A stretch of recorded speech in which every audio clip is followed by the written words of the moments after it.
To finish working on my paper that I had done for school. I think this is over 30 messages that we've done on truthfulness. We're going to conclude then this morning by again looking at the consequences of untruthfulness. This morning, the second part to that. Finally, may we consider the eternal, perilous consequences of untruthfulness. They will be three in number, and the first of these we discussed earlier. A lie separates a person from God. Untruth is a contradiction of the very nature of God, and it cannot abide with Him. It is antithetical to Him and He to it. If one clings to a lie, then at that point he identifies with Satan, the father of all liars, and not the pure Jesus Christ. Proverbs 12:22, Psalm 59:12 and 58:3. Okay, then for this morning, number 2, the eternal perilous consequences of untruthfulness. Number 2, it totally destroys community and interpersonal relations and bonds. It totally destroys community and interpersonal relations and bonds. A relationship is built upon an understood, underlying, mutual trust. Think what life would be if each person who spoke to us lied. We could trust no person and would be better off living the life of a monk. Now, this is what I want to start developing this morning, and this really it's not going to be quite as, well, it's definitely not going to be as serious as the first consequence I've just given you, or the third one that I would like to get to this morning as well, because those relate to your spiritual life and relate to your relation to God, and relate to your relation to eternity, as you'll see from this third consequence we discussed. But now it certainly concerns us, as individuals, as people who are meant to get along with one another here in the world. You see, God has planned that we live here, that we grow to know each other, that we grow to have deeper and deeper relationships with one another, and that is totally impossible whenever we have untruthfulness in the way. And remember that untruthfulness is more than just a person telling a lie. There are so many shades to that. One person has said that truthfulness when it comes to two people or a group of people being together, honesty, is openness in relations. Honesty in interpersonal relations is more than just making sure you tell the other person the truth. It is remaining as open as you possibly can to that other person so that nothing is hidden, so that you both can really get to know each other and really have your relationship developed. A new book out on this subject, and not very many books are written on anything like this, and I'm sure one of these days we'll get to discussing some of these psychological type issues, and they'll probably come up in ethics. It's one of Multnoma's critical concern books entitled The Trauma of Transparency, A Biblical Approach to Interpersonal Communication. You know, I have found this in my Christian life, that people do not know how to communicate. They do not know how to start a conversation. They do not know how to develop a relationship at all. Things are just, they break down. And this goes through a lot of interesting steps and diagrams and everything. It's a pastor of a church, I believe, but he does hold a doctor's degree writing this, and talks about communication with God, communication with yourself, and communication with others. You don't have to be a pastor very long, or you don't have to be married very long, you don't have to be a marriage counselor very long before you know that one of the chief causes for the breakup of marriage is the breakdown of communication. And of course, some people never have a breakdown of communication. You know why? They don't have it to begin with. And that is a trauma of the highest proportion, of people who do not have any communication at all to begin with. The better the communication is, the better the relationship is. You know that. The better the with anyone, it could be with your dog or with your tree or a fence post, and the better you communicate, the better relationship you have. Do you communicate very well with a fence post? No. You don't have a relationship with that fence post. You communicate better with your dog, right? There's something higher about him than a post. You have a better relationship. You communicate with your husband, with your wife, better than with your dog, you'll have a better relationship. People need that desperately in their lives. We're living in such a plastic society where people are taught to imitate these people on the screen before us, imitate these superstars of sports and of music and of movies, and those aren't real people. I mean, real people are behind that, but they don't live as a real person lives there. And you're just out with people that we've talked about, pathological chronic liars. You can never have a relationship with anyone like that. You can't trust them. See, if you can't trust someone, if you can't be, you know, some people, when you get in their presence, you're comfortable in their presence. You know that they're an open, honest type person. You're comfortable there. Other people, you're not comfortable. You don't know what to think of them. You don't know what to expect. You don't know what they're going to say to you, what they're going to do. You don't know what they're thinking. Well, there's the biggest thing right there. Two people get together and one is wondering what the other is thinking. I wonder what they're thinking. The better relationship you have, which is based on good communication, you'll know what the other person is thinking. Or you'll at least know this: they're not thinking anything bad about me just because they're being quiet or silent now, so I don't have anything to be concerned about. Good relationships are built on quality communication. We're not going to be talking about marriage, though. We're going to be talking about the brothers and sisters here in the body of Christ. The better our communication is with one another, the better we express ourselves, the more open we are. Honesty is openness in relations. Honesty is not just making sure you tell other people the truth. Honesty is openness. Remember that we said truthfulness is more than just not telling a lie. It's making the truth attractive. Honesty is more than just telling the truth all the time. That's an honest person, but honesty is more than that. That's what I've striven to show you in these last few messages, that there's something deeper. There's an aesthetic quality to honesty and to truthfulness. There's a beauty about that that goes far beyond. It supersedes just making sure you call black black and white white. That's honest, but almost a fence post could do that, though. Surely a dog could. He barks whenever someone's coming, and he licks you whenever he's happy. So he calls black black and white white. We have to be deeper than that, more advanced than that as human beings. Honesty is openness in relations. Honesty, I hope I'll say it enough that you'll remember it this morning. Honesty is openness in relations. You see someone you're comfortable around, guess what you do around them? You open up. But the only way you'll really ever feel comfortable around that person is to get to know them. You don't just open up with a stranger. And the only way you'll really get to know them is to start communicating with them. You get to know them, they get to know you. Before you know it, you're opening up because you're comfortable with that person, their presence. Let me give you a couple of statistics. The psychologists tell us that it takes 3 to 4 years to develop a friendship. Have you noticed that's almost precisely right as far as our experience in this church is concerned? It takes about 3 or 4 years. I can know you. I see your face out there, and you see mine, or you see someone else, and we talk about trying to get to know one another, and you know what? You don't get to know them. You do not get to know them, they tell us, and this is true most of the time, for about 3 or 4 years. And then, now that's for all people. Then, do you know what the statistics are for pastors? Before they get to know people, and particularly before people get to know them, 9 to 10 years. Before you feel comfortable. But this is true of pastors everywhere. And we've seen the same situation in our church. Before you feel comfortable enough with the pastor, or the pastor with the people, to spend time with them and get to know them or him. 9 to 10 years. Now you contrast that with 3 to 4. Now, of course, sometimes you may have met someone and just really became close friends, but you know that's rare whenever that happens. I mean, you and that person just have such a, as they say, chemistry between the two of you that it doesn't take the 3 to 4 years to develop. Otherwise, it's going to take that much time, unless somehow we can learn to communicate better, open up better, be more honest, and so we can relate better. Now, we happen to have the enviable situation, I think, as far as the psychologists are concerned, or the social workers, or people out there in the world, of having a group of people that are like-minded to begin with. Like-minded about the things that are most important.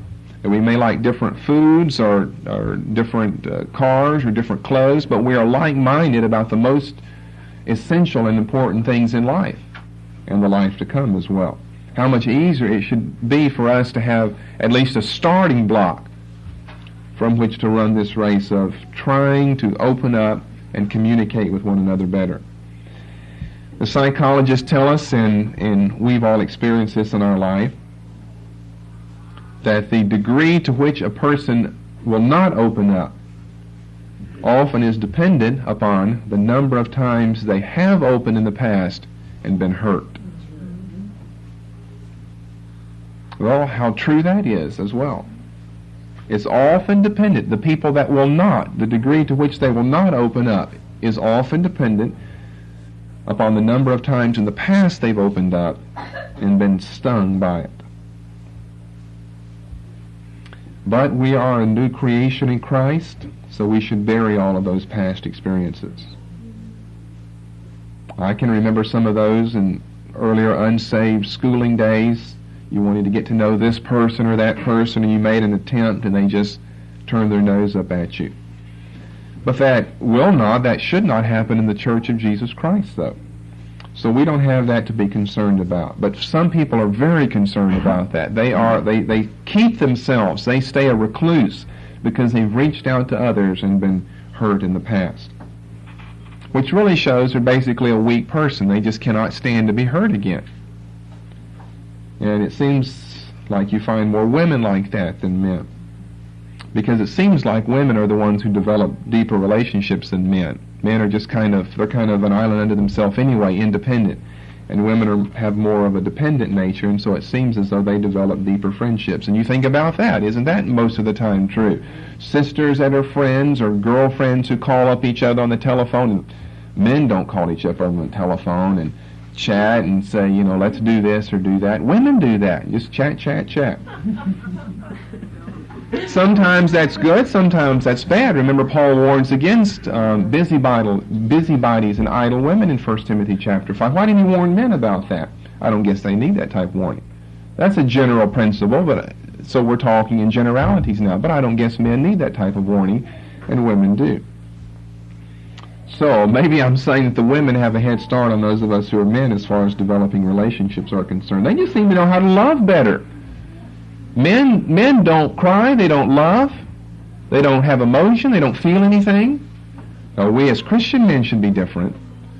The one thing that impressed that I think my mother-in-law made 2 or 3 comments about to others as well as to our family, my wife and myself, is, you've got as many men in your church as you have women. I've never seen that before.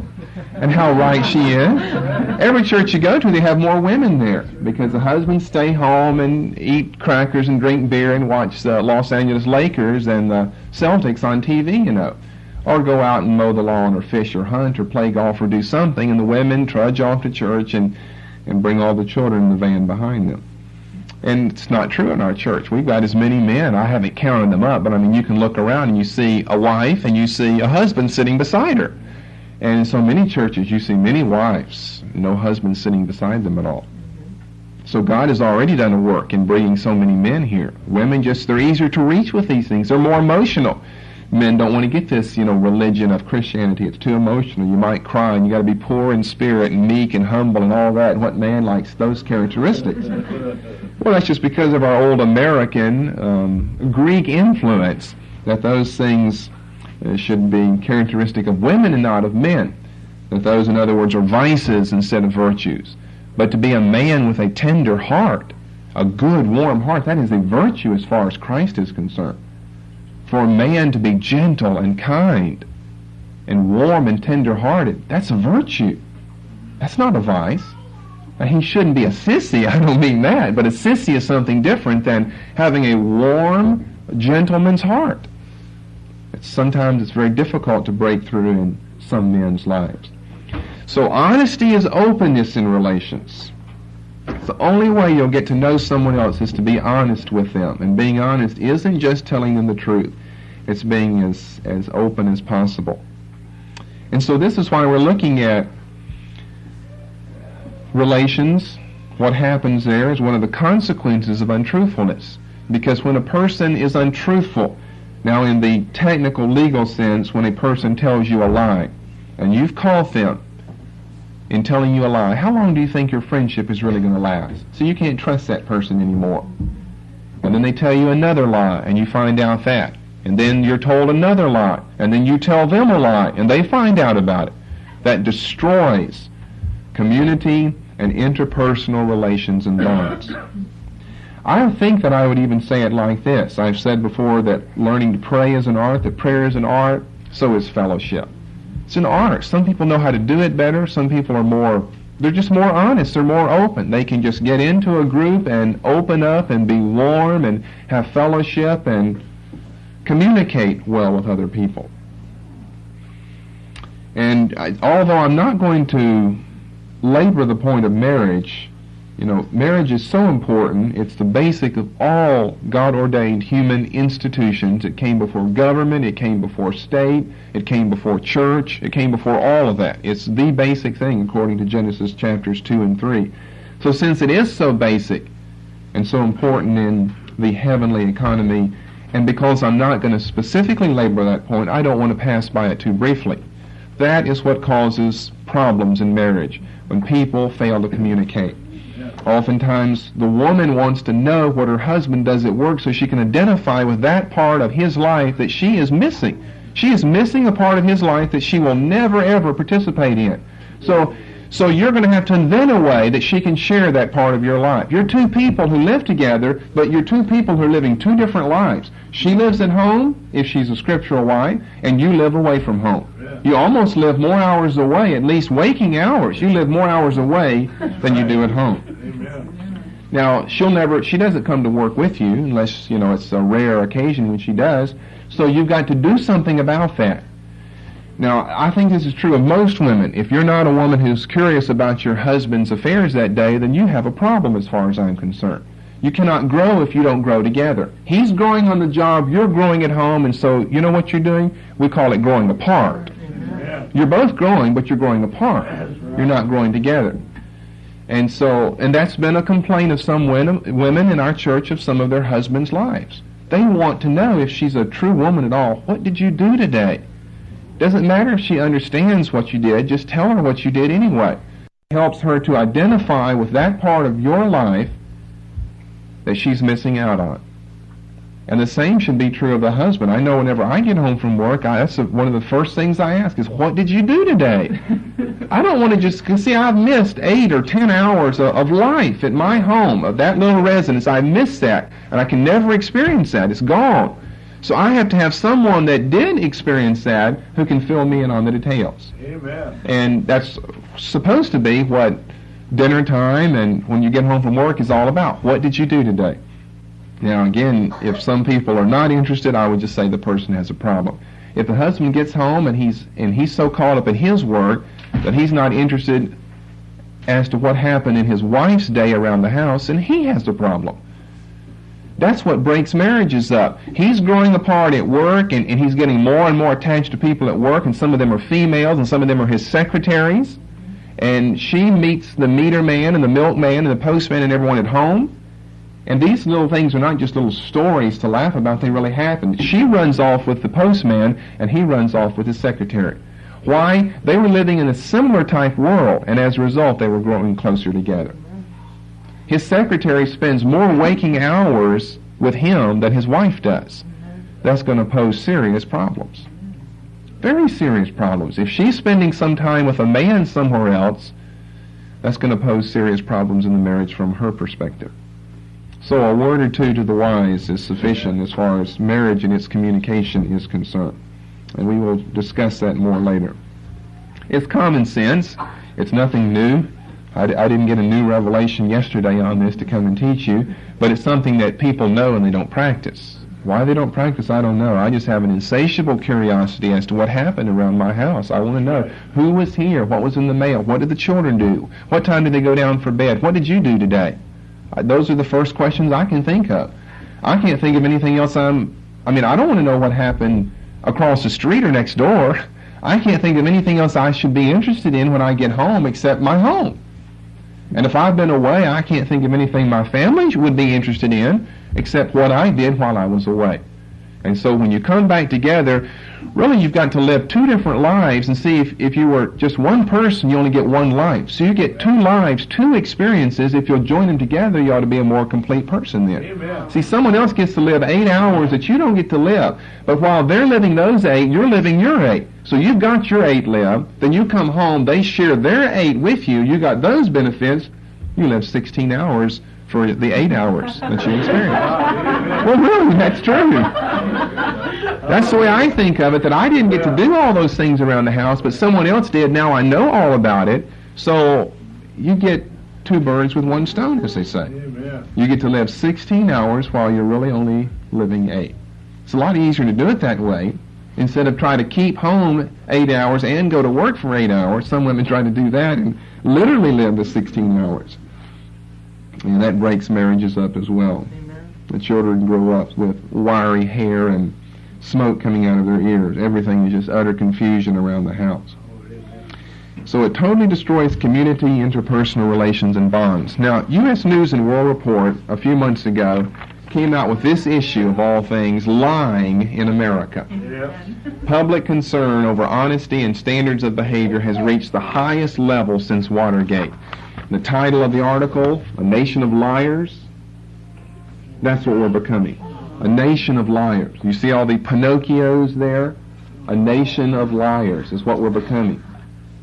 We're not honest with people. We're not honest at home, which is where honesty begins. Truthfulness or untruthfulness begins there.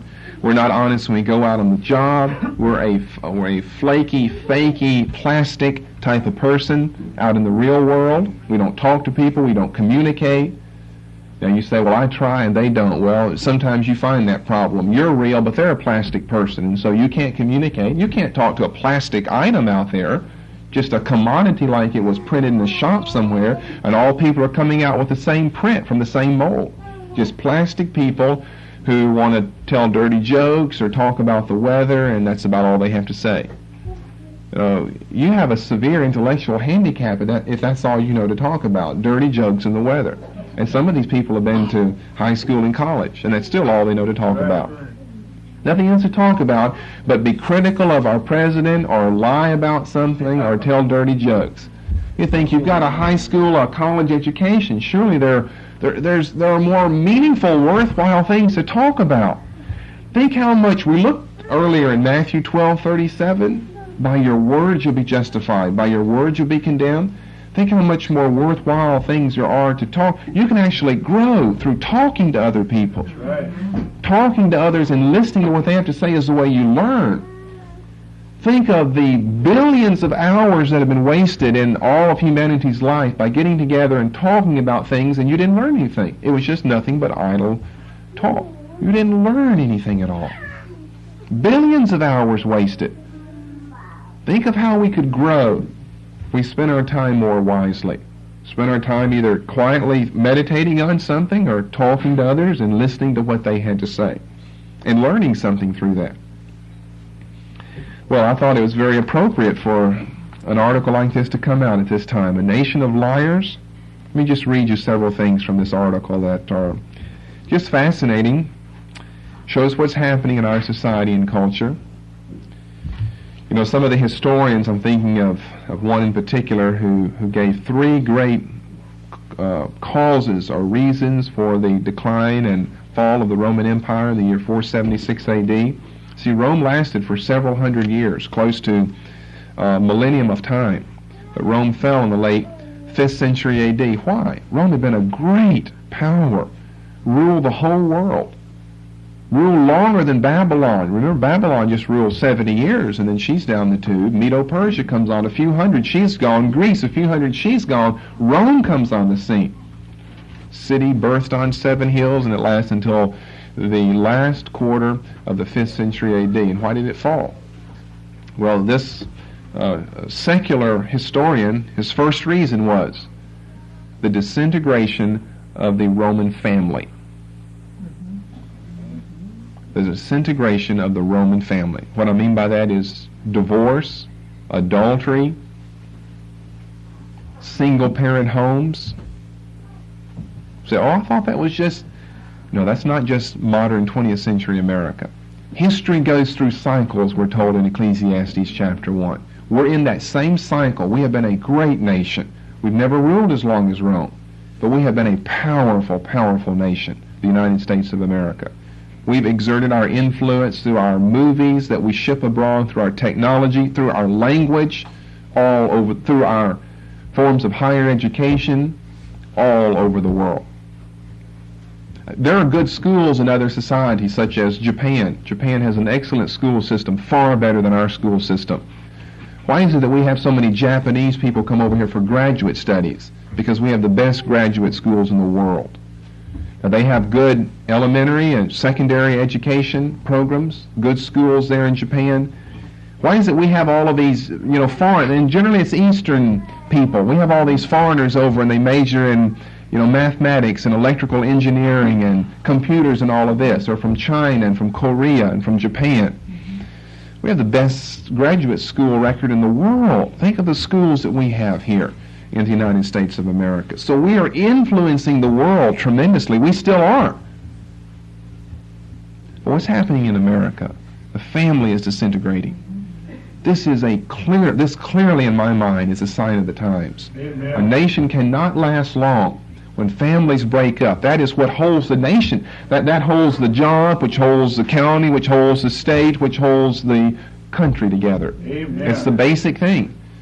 You can't just have a lot of single men and single women running around. I mean, if you do that too long, you'll exterminate the race. You have to have children. And so if marriage becomes so difficult, so traumatic, two people can't live together, they can't relate, they can't communicate, well, we just won't get married.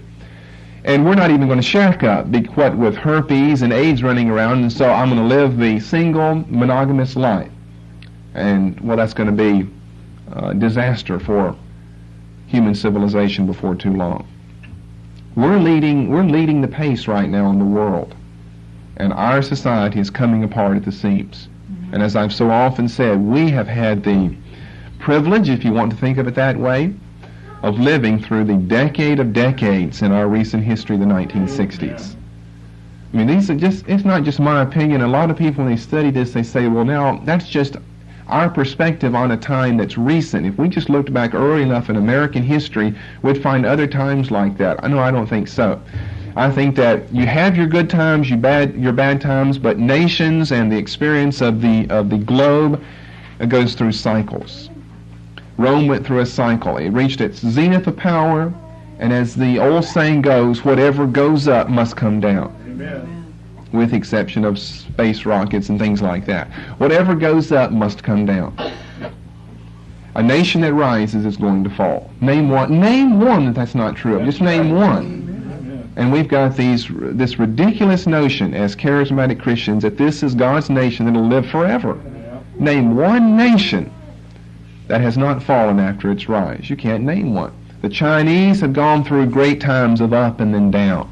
The Japanese up and down. The Germans, the Egyptians. Israel has gone up and then down. The United States, the Soviet Union is on its way up as well. We're on our way down. The disintegration of the common American family is the tragedy of the greatest proportion in America today. People can't relate. There's fornication, there's adultery, there's bed hopping, there's marital discord. The marriage breaks up. The children have seen the type of lives their parents live. They develop the same personality traits, the same character. Like produces like that their parents have, and then you have on your hands what we have today, where you have to print an article in a national magazine, a nation of liars? Question mark? Is that what we're becoming? They're answering yes, we are becoming a nation of liars. At one time earlier in our history, truthfulness and honesty was a standard that we all tried to uphold. They even start off that way, about George Washington. No, I didn't cut the cherry tree down. That's just part of American folklore, part of American secular religion. It's part of our folklore of honest Abraham Lincoln, of honest George Washington, that every child knows I cannot tell a lie. If I tell a lie, Santa Claus will not be good to me. Part of our secular folklore that we have developed over the years. And now we're destroying that. The parents are by their lives, and the children are picking up the same characteristic traits in their own life. And children can't communicate any better than adults can today. They get together with their space-age toys and their Dungeons and Dragons games, and there's no communication there. There's no hikes, there's no playing ball, there's no fishing, there's no swimming, there's no going down to the old water hole and taking a dip. You know, it's going into the nearest metropolitan area to find a penny arcade or to find a video room to shoot your quarters into that video machine. For the continuation of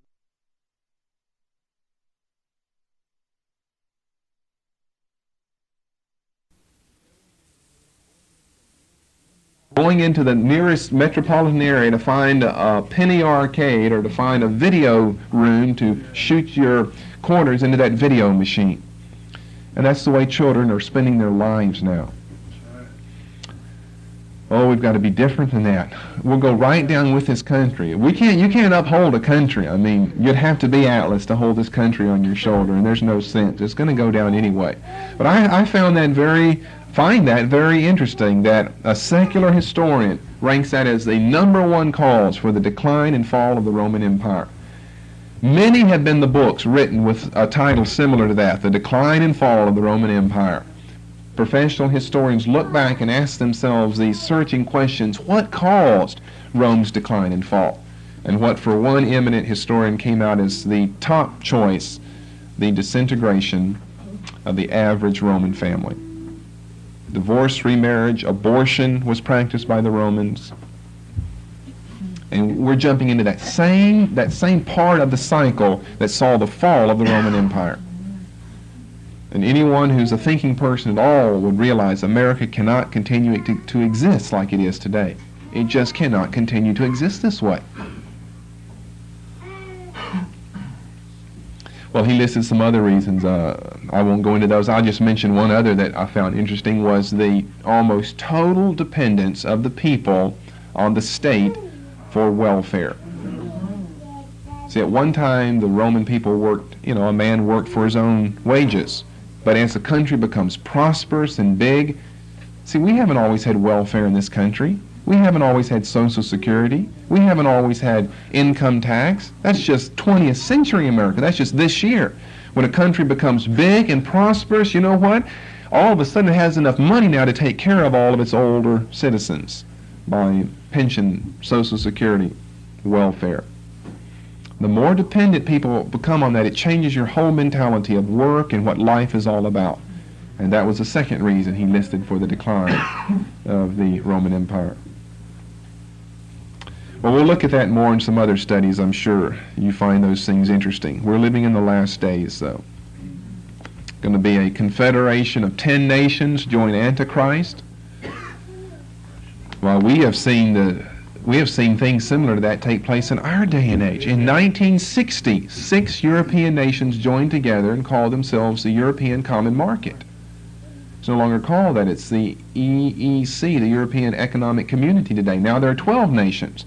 Revelation 17 and Daniel 7 predict there will be 10 nations that join together. Now they're going to have to come out of that fourth kingdom of Daniel's prophecy, which would have to be Rome.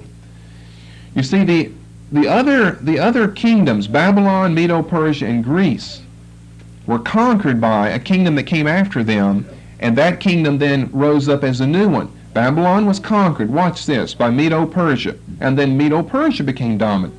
Medo-Persia by Greece. Then Greece became dominant. Greece by Rome. Then Rome became dominant.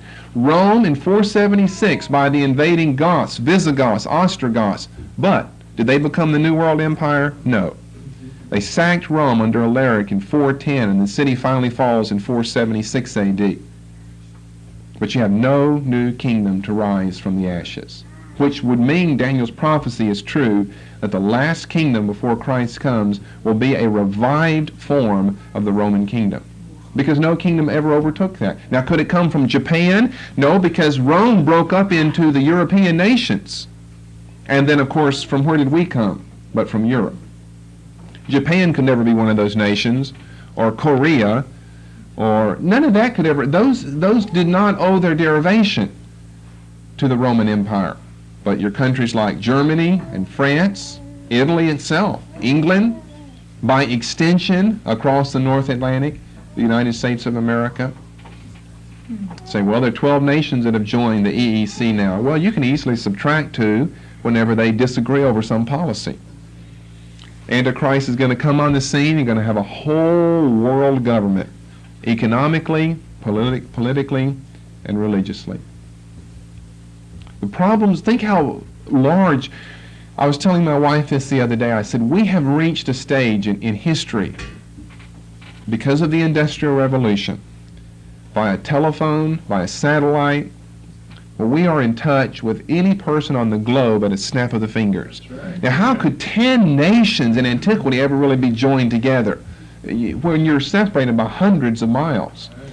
Now, because of the invention and technology, all of these things are possible to be fulfilled. Prophecy is being fulfilled right before our eyes today. Amen. And things are set in motion to fulfill biblical prophecy. Now 10 nations, well, you could have one of the nations living on Mars and we can be in touch at the speed of light. Mm-hmm. I don't think that will happen. I'm just saying that to prove the point that you could be separated by many miles and we're still in touch. And what I was going to go on to say is think how large the problems of the world have become. I don't think any one nation can solve the problems of this globe. I don't even think 10 nations are going to be able to. I think 10 nations can control the others, but I think it's going to have to be one world government where we pool all of our minds, all of our technology, all of our resources, all of our money together in order to try to bring peace to this world. Remember, everything that God does, Satan is going to counterfeit it.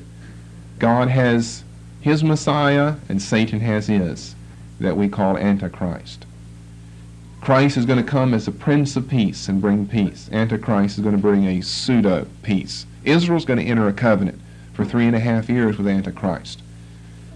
And then he's going to set up the abomination of desolations and will break the covenant, and Israel will look in retrospect and realize that she has made a serious mistake. Oh, that really stirs me to action when I think about this. 1960, the first time, it was unprecedented in history that we have 6 European nations joined together in the European Common Market, where you can have, unlimited free trade across international borders and all of this. We have it statewide here in the United States, but it's another thing whenever you go nationwide. They're not 2 or 3 or 4 nations, but Daniel and John said 10 nations will be joined together. Well, I guess the reason I'm getting off on all of that is it just fits in this business of a nation of liars, that we're seeing a degeneracy of our moral structure and fiber in this society. Black is not black anymore. Wrong is not wrong. Right is not right. Everything is relative. Here's a quote from Jody Powell, who was a White House press secretary back in Carter's days. There is a growing degree of cynicism and sophistication in our society, a sense that all things are relative and that nothing is absolutely right or wrong. Thinking people recognize that. We are becoming so specialized, so sophisticated, we can twist things to make anything wrong and everything right. Isaiah lived in a day like that, Isaiah chapter 5. Here in a survey that U.S. News and World Report did, they were asking people what you rank most highly when it comes to friendship. How important are these attributes or qualities in a friend is the question. You know what ranks number 1? Honesty. 94% of the people polled said they count that as extremely important as an attribute or quality in friendship. 94% of the... In other words, that's what the human heart is longing for. Whether we're honest or not, we don't like it when people tell us lies. It somehow breaks the very moral fabric of our existence to tell each other a lie. Even people who lie. We are a nation of liars, but that's almost 100% of the people. 94... You don't ever find that in polls taken. 94% of the people said they rank honesty as number 1, the highest thing to strive for in friendship and for them to look for in friendship. Number 2 is a sense of humor. Humor can go a long way in a relationship. Being able to laugh about things. Being able to make light of what could be a disastrous situation. Make light of it. And I don't mean, laugh it off and it's not serious, but I mean let that break the tension in the situation, being able to laugh about it. Number 3, common interests. Number 4, intelligence. In other words, you can be friends and be dumb. Some of you have hope. That was just to give a sense of humor to the message. See, we have our sense of humor around here. We have our sense of humor around here. It always seems to make everything flow better.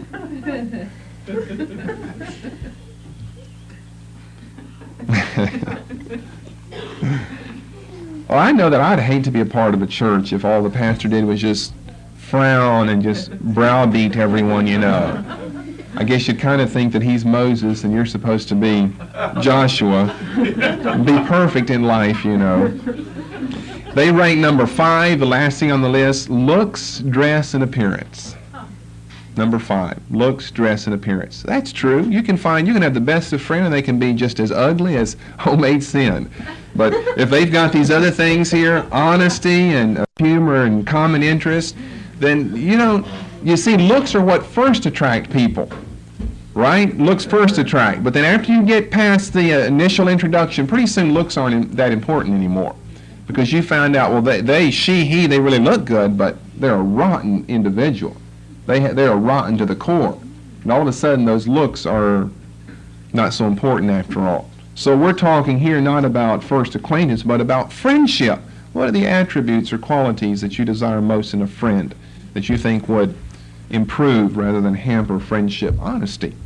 And way down at the bottom, looks and dress and appearance. See, that's good for television. But what's television filled with? Dishonesty. Looks and dress and appearance are good for TV, but TV's not real life.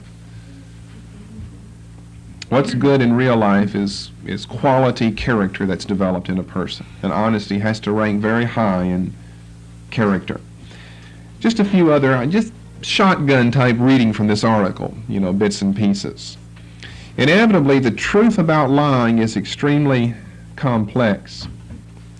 And they're going to give this to us in a few paragraphs that we've studied in 30 messages. For one thing, there are almost as many kinds of lies as there are liars' justifications for telling them.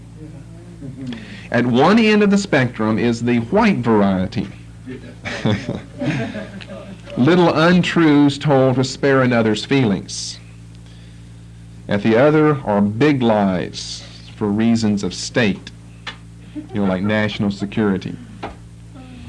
Probably most Americans accept white lies as a necessary evil, and that's probably a true statement, but we should not accept that.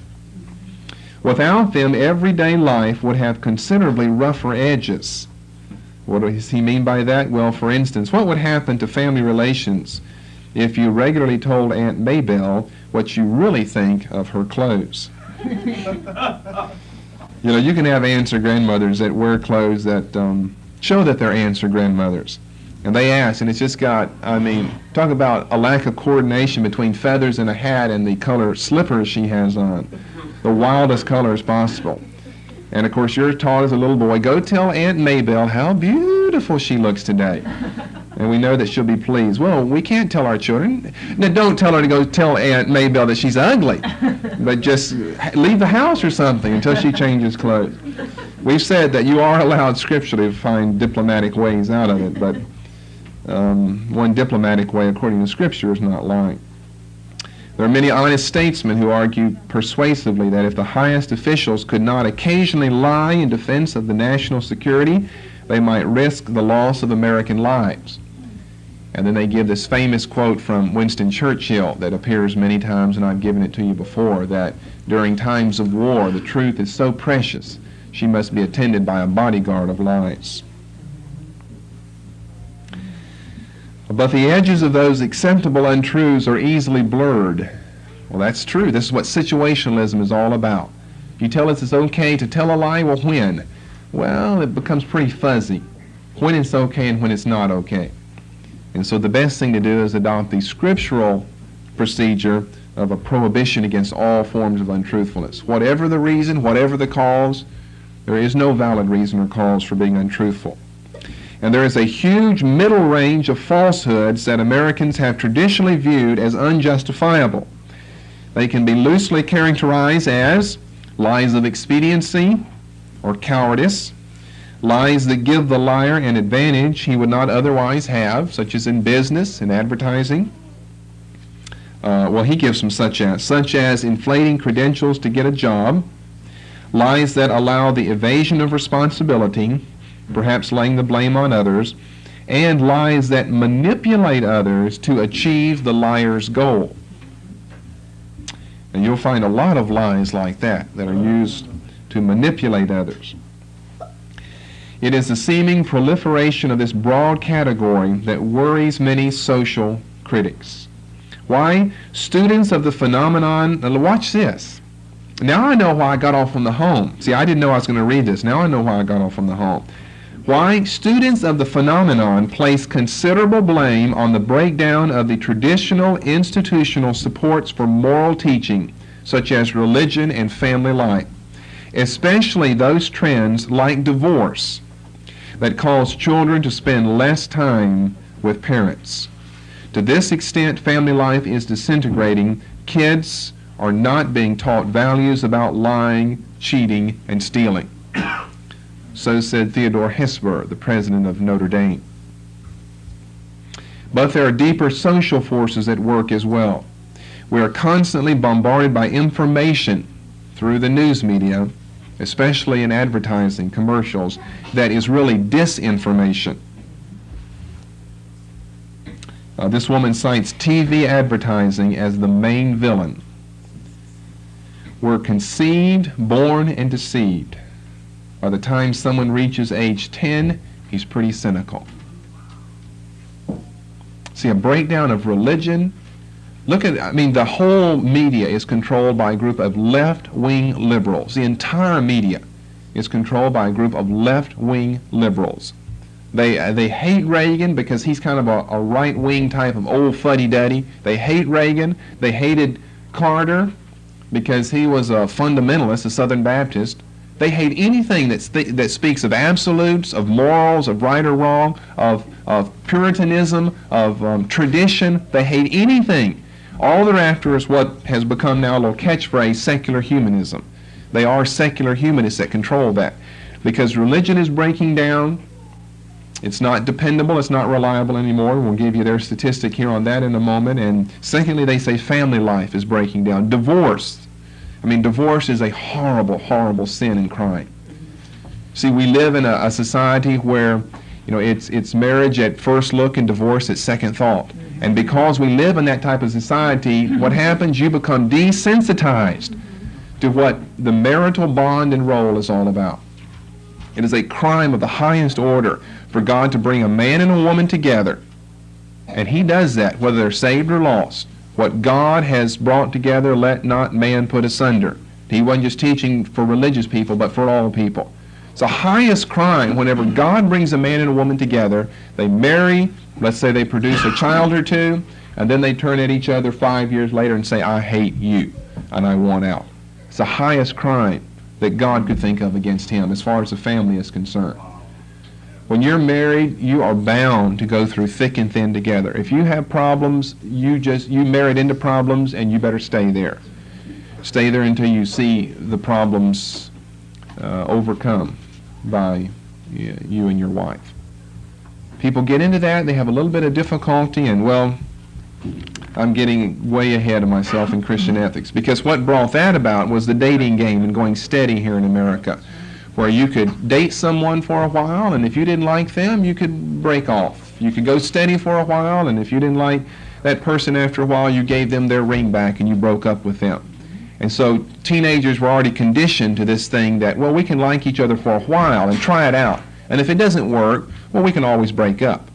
And so they got married, and they carried that going steady and dating syndrome right over into marriage. We don't like each other anymore. We've tried this for 4 years, and we don't like it. So now we'll get a divorce. It's called going steady and breaking up, and later in life it's called marriage and divorce. And there's no difference.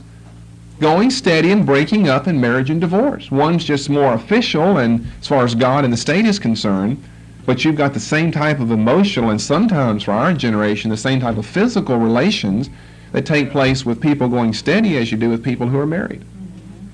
So what's different? But you don't have a license from the state to do it, and it's not recognized in the eyes of God as official, lawful marriage between a man and a woman, because they're often kids. And they get married and we have children producing children.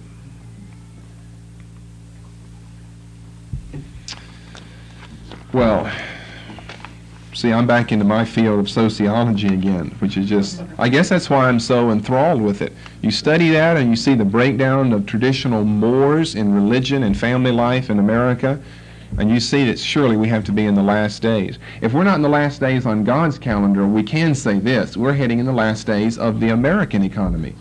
Whether a new nation is going to rise to be something else, and I don't think that it will, but we're headed toward the very end of our society. Amen. When we have nothing but divorce and remarriage and pornography and filth and lying politicians,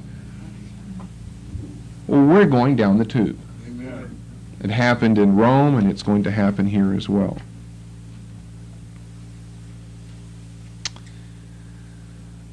Political lying is much more visible than it once was. This is an interesting sociological thought as well. Where once a campaign trail whopper could be told in the relative obscurity of a local whistle stop, for example, today it may be bounced by satellite into millions of living rooms on the evening news. So one time you could lie at some dusty place in Santa Fe and no one would ever hear about it but those people at the train station. Now, I mean, you can find, well, who was it, Hart, that recently announced his candidacy, and what is he, standing up on the top of the Rocky Mountains there?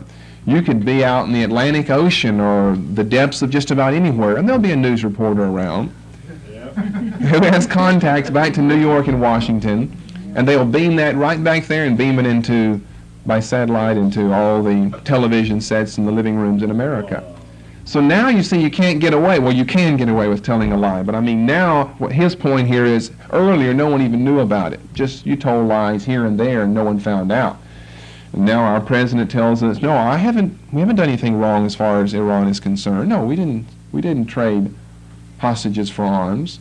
And then comes out later saying, well, it wasn't exactly like that. Well, I smell a rat right away. What do you mean it's not exactly? Here we have someone who fails to communicate openly and honestly. You either did or you didn't. There's no in between. You didn't kind of sell arms, trade them for hostages. There's no such thing. It's like being kind of pregnant. You're not kind of pregnant or kind of married. You either are or you aren't. It's just one of those facts. It is established fact. A right is a right, a wrong, a black, a white, a white. But see, we're trained not to think that way anymore.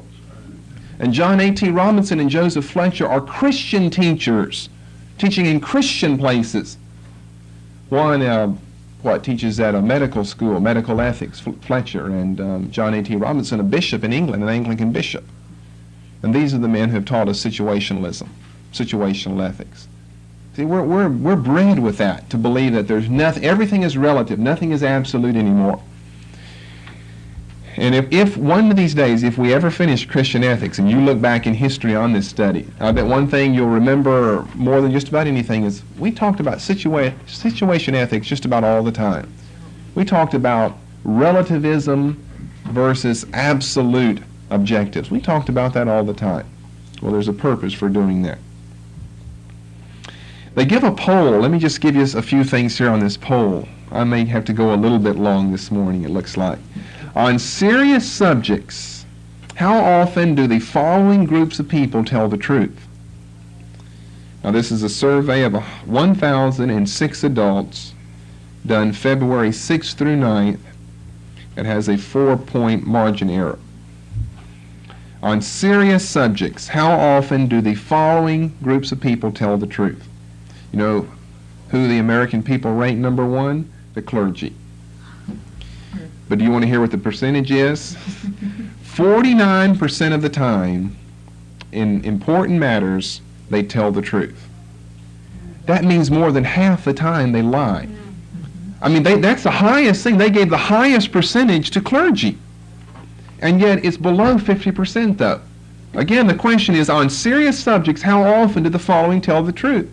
Pastors and religious leaders tell the truth on important subjects not quite half the time. That means for every time they tell the truth, they tell a lie. And one extra to get our 51%. I mean, that's astounding. In earlier days, there was more trust in clergy. And I guess maybe in earlier days it was more deserved than it is today. You can't trust these maniac manipulators out there who are just after your money. The goofiest, most backward, most awkward, most ignorant people you'll find are country pastors of churches. I was at this seminar in upstate New York, which was really a blessing. Let me tell you, I knew the Lord was really leading for me to go there. And I didn't fellowship with any of these religious people, but he had some things to say to me there and some things to confirm, and I just had a glorious time there. But anyway, the night session, I was listening to the speaker, or before the speaker came on, really, and there was a pastor and his wife on the right side of me, and a pastor and his wife on the left side of me. I was on the second row. And let's see, a pastor and his wife in front of me on the right. And then I didn't turn around to see who was behind me. Now, the one on the left was just about, he reminded me of Rumpelstiltskin. He was just about the gangliest, goofiest soul I've ever seen. Now, he had a Schofield study Bible with him. And as a teacher, just to show you what's out there as far as these religious nuts are concerned. And some men are highly trained, but when you get out in the country and you have these country pastors, I'll tell you why they're country pastors. No one else would have them. That's why they're stuck out there. They'll never make it to downtown Metropolitan First Baptist Church in New York or Dallas or Houston or somewhere. But he's got a Schofield reference Bible, and as the fellow's preaching up there, he tells him to turn to a verse. He turns to the verse, reads it, and his fingers, he's sitting right beside me. We were bumping elbows. We were so packed in this room. And his fingers back and forth, Schofield notes there. That's why I said don't bring... Because you check the pastor out or the preacher out to see now, is he teaching really the truth here? But you're checking him out from another man, though. That's Schofield. How do you know Schofield's telling you the truth there? You need to check him out from the Word. Well, anyway, he's just going to town on those notes. And then, I remember what it was. The speaker, he gave... a common reference that sees in Scripture, when it's used, in prophecy, represents Gentile nations. Revelation 17 tells you that toward the end of the chapter very plainly, that when it says that Antichrist rises out of the sea, he doesn't come out of the sea, he comes out of Gentile nations. It's very clear. Well, here's a pastor that must be 45 years old, and he's taking notes in his Bible there. Sea represents Gentile nations. And other notes like that, I think, you mean you've been in the pastorate all of these years and you don't even know those simple things about Scripture? I couldn't believe it. I told my wife the other night, I said, I knew that as a 17-year-old boy. I knew enough about biblical prophecy to know what these symbols represented. When it says in Revelation 6 and verse 6, a measure of wheat for a penny and 3 measures of barley for a penny, and see that thou hurt not the oil and the wine. I memorized that verse years and years, 10 years ago. A measure of wheat for a penny, 3 measures of barley for a penny, and see that thou hurt not the oil or the wine. Well, he didn't know what that verse meant. He's writing out there in symbolism in his Bible, notes what all of these different things mean here. Just shaking my head, and here's a religious leader who's going to go home and probably teach that message on Sunday to his people, It's the only thing he knows. He just learned a new message. And he'll probably break it up into a 5-part series, so he'll have enough to say for the next 5 weeks. Because he doesn't know anything else to say. This message will be continued